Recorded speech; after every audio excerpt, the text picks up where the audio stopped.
Kiambote keno ba mama na batata malongi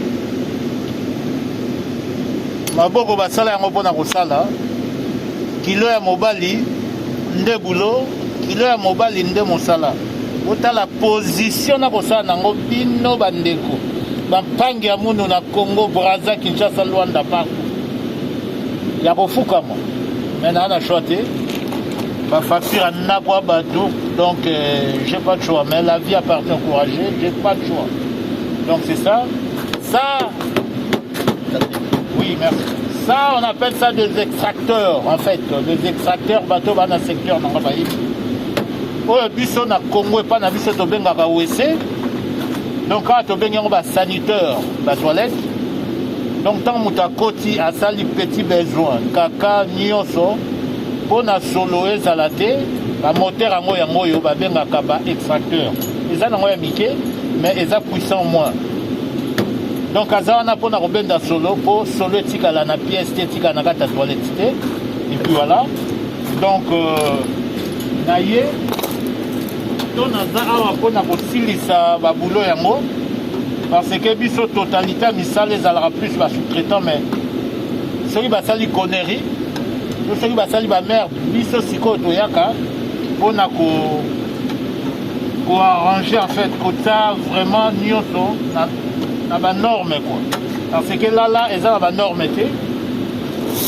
Il fallait koya kota yango na ba norme.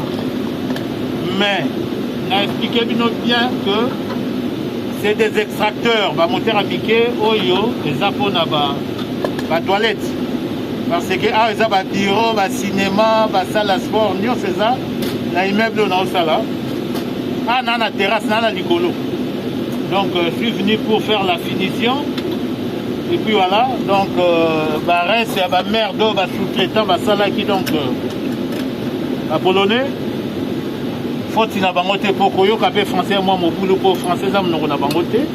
Et puis voilà. Donc, ma sous-traitant, ma salle qui sont ça là, bazali ba polonais et puis voilà. Donc du coup bandeko na ngai ya mibali na lingaka bino trop batata ya malongi mbote na bino d'abord et puis mbote ndenge ya bisa lingaka bino o bana misala nzamba pambola oyo pe bazana ba démarche administrative nzamba kosunga kozana kobanga te parce que mukanda to yaka nango te tokuta yango na poto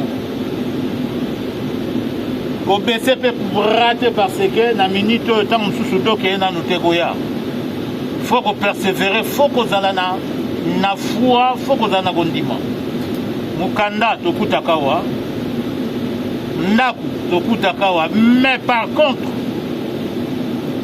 ndeko na ngai ndaku bafutaka pour constater que po babi nyoso tokutakawa ndaku soki bapesi yo on dit qu'on fout à terre, on s'est retrouvé dehors. Alors, pour mono na qui fait c'était, tona qui soba na tona kasumbalé ça, futaranda ko pour mundela za mona maman na binote, azape mona noko na yoti. Mais na expliquer bino sur le plan travail, ba ko iko pesa mona n'importe qui te po sino ko boma batu. Bolanda, c'est pas encore fini. Airbus, JB, papa malongi ne mate ya pe makambo. Bolanda bino mongo. Toza toujours Kopotana, Nazana président Lit, le grand champion. Donc moi non a la Gisabulo. Alors il est déjà, tu vois le petit jeune là, Alit. Il a déjà l'âge de mon fils. Donc du coup il a 20, tu as quel âge toi?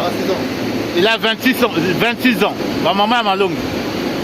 C'est un courageux, c'est un jeune, 26 ans. Il est en train de bosser parce qu'il n'y a pas de choix. La vie appartient au courageux. Mais moi, le premier, mon fils, mon premier, il a 27, donc c'est mon fils. Alors c'est quelqu'un de cool et puis voilà. Donc Toro Potana. Sous-traitant, moi ma mère. Donc, auto ben en piège jason, il y a mon auto pour changer. Parce que ma bosse n'a pas. Alors, pour notre bureau, on a expliqué bino et zaba, comment dirais-je, l'extracteur yamike. Le roi tourne à bureau. Ba CTA yangoyo donc oza ba CTA nazola ki sabino kaka me bato bazande na boulot na ngato basala clim bango baebi mais chose ate Parce que je n'habite mon parloba, il faut Moussalande et les Kamaloba, Nebele. Ma maman m'a longi télévision et la radio, tébino moko bozomona. Alors, ma pesa yo ba responsabilité au bomabatu. Donc faut ba boulot.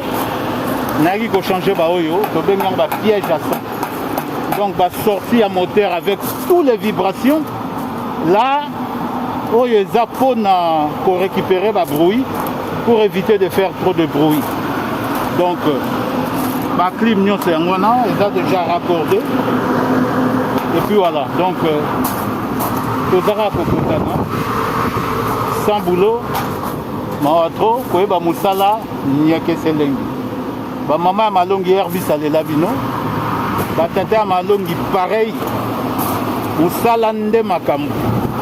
Donc tant ba santé ça bien, faut profiter tout ça la sala et puis bandeko vraiment que ça là de sorte que comme maîtriser ba caillou pour yango nde le peso ba valeur même na couple même na kasanda kuna yo soki aux atteintes aux ala na aucun respect vis-à-vis à moi sinayo alors ba respect ko yaraka soko za un vrai responsable na ko la gisabino libanda et puis bino moko bomona banakin nazola gisabino siko image ya libanda bomona Panama ekotika la Panama Airbus azopesa bino cadeau bino moko bota la Paris Bolanda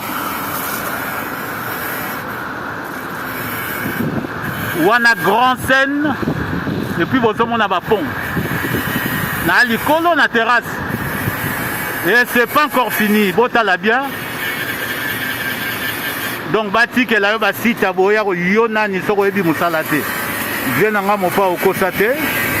Ko eba musala e sala gelengi.